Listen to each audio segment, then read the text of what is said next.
Imagine this. You are a commander in a control room, standing before a vast, luminous map of a complex operation. Every resource is at your fingertips. You issue orders, deploy teams, solve crises as they flash red on the screen. You are the picture of efficiency. Your days are a masterclass in motion, a relentless push toward a finish line that you're certain is just ahead. You are solving problems, putting out fires, climbing ladders. You are, by every modern definition, effective.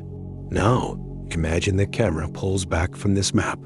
It pulls back further and further until you see that this intricate, frantic map of missions and objectives is not a city at all. It's a single, massive, overgrown jungle. And you are not in a control room. You are deep inside that jungle, sweating, hacking at the thick vines with a machete. The orders you're shouting are to yourself. The teams you're deploying are the fractured parts of your own attention. You are cutting, clearing, moving forward with immense effort, believing with all your heart that you are making progress. But what if you're in the wrong jungle? This is the central, haunting paradox Stephen Covey unveils in The 7 Habits of Highly Effective People. It's the untold truth that lies beneath the surface of every productivity hack and time management seminar. We have been conditioned, even celebrated, for our ability to swing the machete.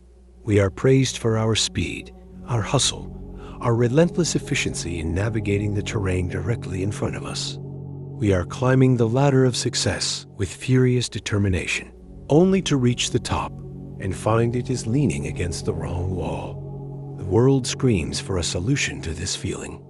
It offers you a sharper machete, a faster-paced course on vine-clearing techniques. It tells you the problem is your efficiency. But Covey whispers the dangerous, subversive truth. The problem is not your efficiency. It is your effectiveness. You can be impeccably, flawlessly efficient, doing things right, while being tragically ineffective, doing the wrong things. You can win a race that never should have been run. You can solve every minor crisis in your life and career, only to look back and realize you've been building a life you never truly wanted. How did we get here? Why does this misalignment feel so universal, so deeply ingrained in the fabric of our modern existence? What is the silent force that keeps us swinging the machete in the wrong jungle, convinced that more effort is the only answer? The book promises an answer, but it is not a simple one. It is not a life hack. It is a fundamental rewiring of your entire operating system, a journey from the inside out. It frames this not as a book of tips, but as a key to a locked door in your own mind, a door behind which lies the map that shows you, with terrifying clarity, exactly which jungle you should be in, and why you've been avoiding it your entire life. The journey to find that map begins by understanding the hidden flaw in our very perception of the world. So, what is this hidden flaw? What is the fundamental force that keeps us lost, swinging our machetes with such fervent, misplaced purpose? Stephen Covey's diagnosis is as radical as it is simple, and it lies in the very lens through which we see the world. The problem is not our behavior. It is the foundational map inside our minds that we use to interpret all of reality. Covey calls this our paradigm. Imagine your paradigm is a detailed map of a city. You've carried it your whole life. You trust it implicitly. It tells you which streets lead to success, which neighborhoods are dangerous, and the quickest route to happiness. You follow this map with relentless efficiency, yet you keep finding yourself in dead ends, in relationships that feel like cul-de-sacs, and achievements that feel like empty lots. The modern solution is to tell you to walk faster, to try a different turn signal, to optimize your route. But what if the map itself is wrong? What if the city you're actually in is Chicago, but the map you're holding is of Detroit? No amount of efficiency, no degree of personal hustle will ever get you to the right address. The problem is not your effort. It's the accuracy of your map. This, Covey argues, is our collective hidden problem. We are navigating the complex, nuanced, and deeply human territory of life with flawed, outdated, and socially conditioned maps. These paradigms are not our own. They are inherited. They are woven from the threads of our upbringing, our culture's definition of success, the relentless barrage of advertising telling us what we lack, and the shallow metrics of social approval. We are taught to see life as a zero-sum game, a scarcity mindset where your win is my loss. We are programmed with a personality ethic, the belief that success is a function of public image, attitudes and behaviors, techniques and quick fixes. This is the paradigm of the machete. It focuses on the how, never the why. Covey anchors this not in pop psychology, but in a deeper, more timeless principle, the character ethic. He connects this to the foundational wisdom of virtually every major philosophical and spiritual tradition, from Stoic virtue to Buddhist mindfulness. The character ethic suggests that true effectiveness and enduring happiness flow from aligning with universal and timeless principles. Integrity, humility, fidelity, temperance, courage, justice, and patience. It's the slow, deliberate work of ensuring your internal map is aligned with the true topography of reality, not the distorted projections of a conditioned ego. You feel this flawed paradigm manifest every day. You feel the quiet dissonance when you achieve a socially approved goal and feel nothing. You feel it in the transactional nature of relationships, where you're not truly seeing the other person, but rather your projection of them, your expectation of what they can do for you. You are treating the symptoms, the stress, the burnout, the relational friction with sharper machetes, with better planners, and more assertive communication techniques. But you are ignoring the cancerous growth of the misaligned map. The consequence of ignoring this diagnosis is a life of escalating efficiency and diminishing returns, a haunting portrait of someone who did everything right according to the wrong script. But if our maps are so flawed, what kind of world does this collective misreading of reality actually create? What are the unseen consequences of a society full of people expertly navigating with maps of cities they've never been to? If this diagnosis of our flawed internal maps is resonating with you, then you won't want to miss what comes next. Subscribe to the channel, because in the next section, we'll expose the profound consequences of living with these broken paradigms. Let me know in the comments, have you ever felt like you were expertly following a map that led you astray? The consequence of a world navigating with flawed maps is a reality that feels perpetually off-kilter, a collective anxiety that hums beneath the surface of our modern achievements. We have built a society that is a perfect mirror of our internal paradigm of scarcity and quick fixes. We see it in the architecture of our lives, in the burnout that wears the mask of ambition, in the fragile relationships that are transactions in disguise, and in the hollow victories that require constant, louder validation. This is the world Stephen Covey foresaw, a world where the personality ethic isn't just a personal flaw, but a cultural operating system. Think of the organizations where style is consistently rewarded over substance, where political savvy trumps genuine contribution. These are not jungles being cleared. They are elaborate stage sets where everyone is performing efficiency, cutting vines that are made of paper. The consequence is a devastating dependency, a life lived from the outside in. Your sense of security becomes tethered to your bank account, your reputation, your marital status, or your job title. Your wisdom is outsourced to the latest trending expert. Your emotional weather is dictated by the treatment you receive from others. You are a cork bobbing on the ocean of circumstance, believing you are sailing because you are moving so fast. Covey illustrates this with the powerful metaphor of the emotional bank account. In a world of flawed paradigms, every relationship becomes a ledger. We make withdrawals through broken promises, cynicism, and disrespect. We make deposits through courtesy, kindness, and keeping our word.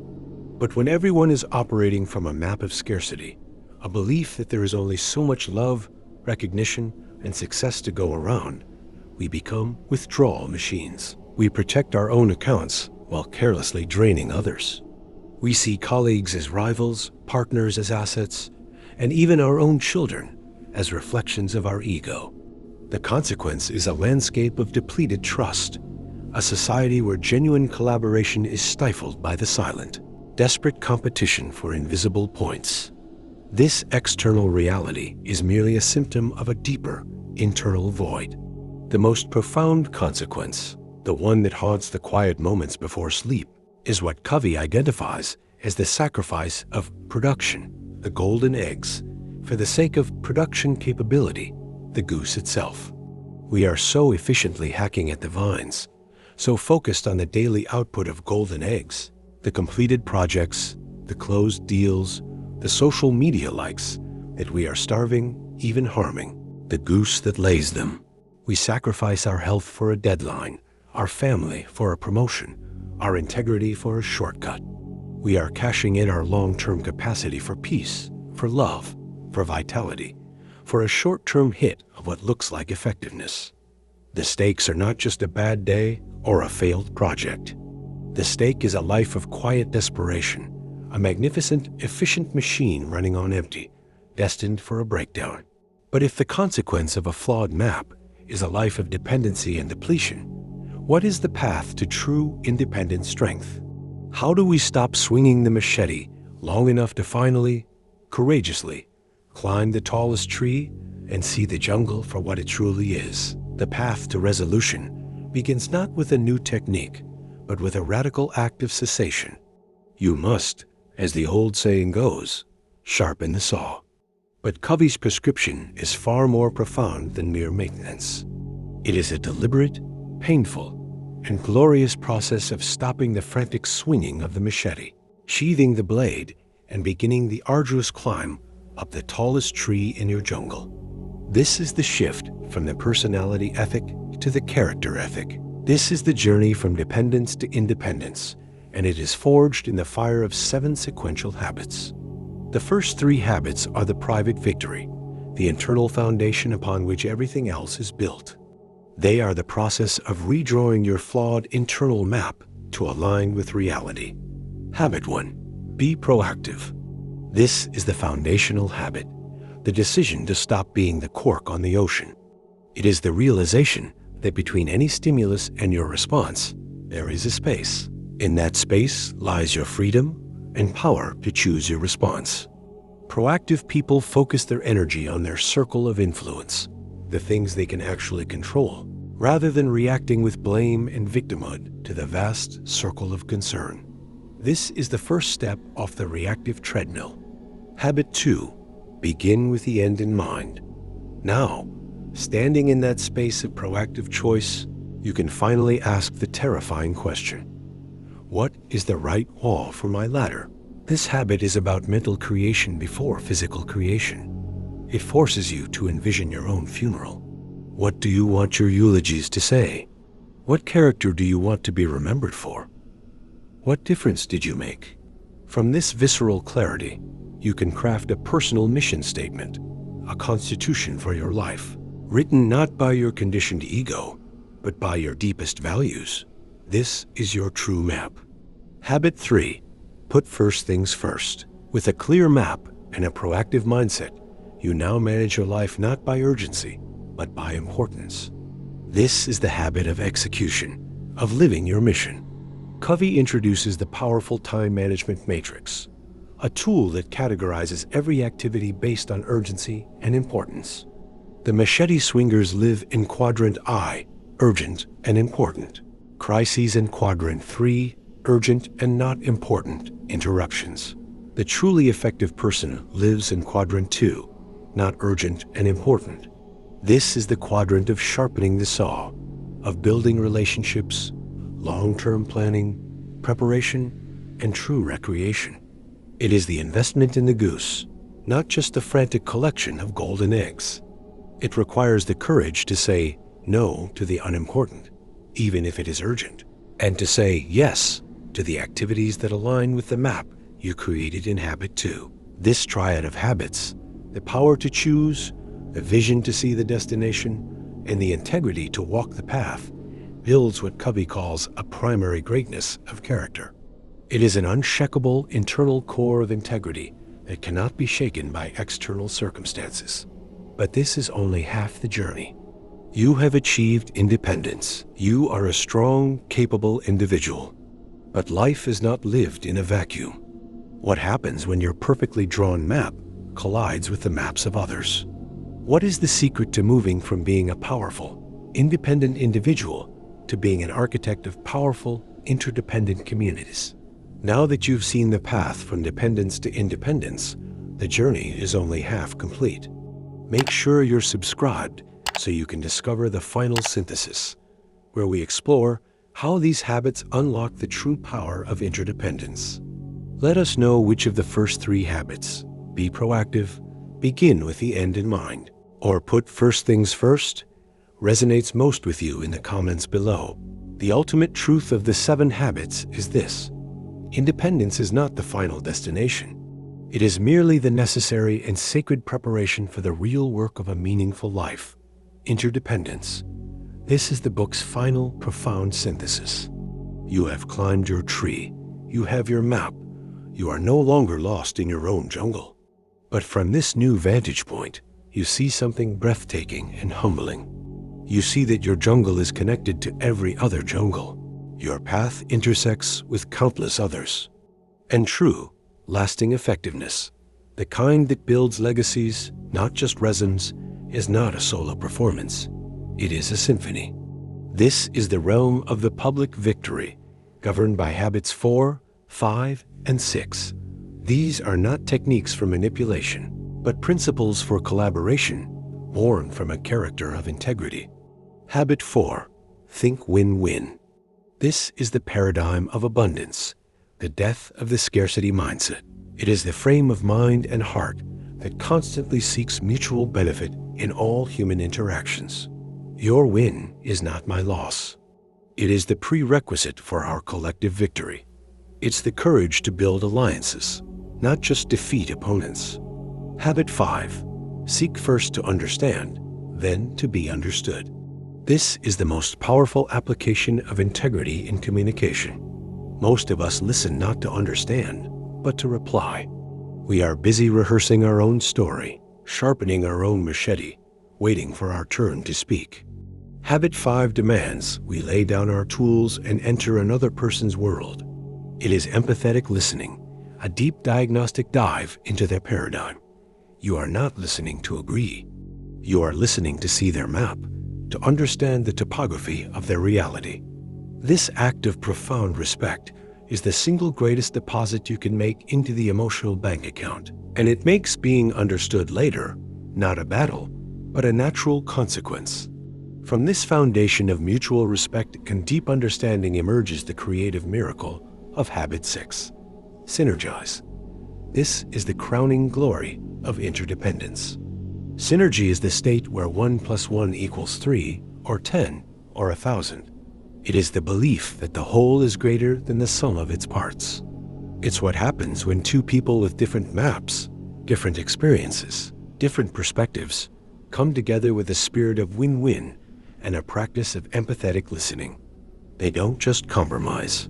They co-create a third, superior alternative, a new map that neither could have conceived alone. This is the process that fuels innovation in business and deep intimacy in relationships. And finally, Habit 7.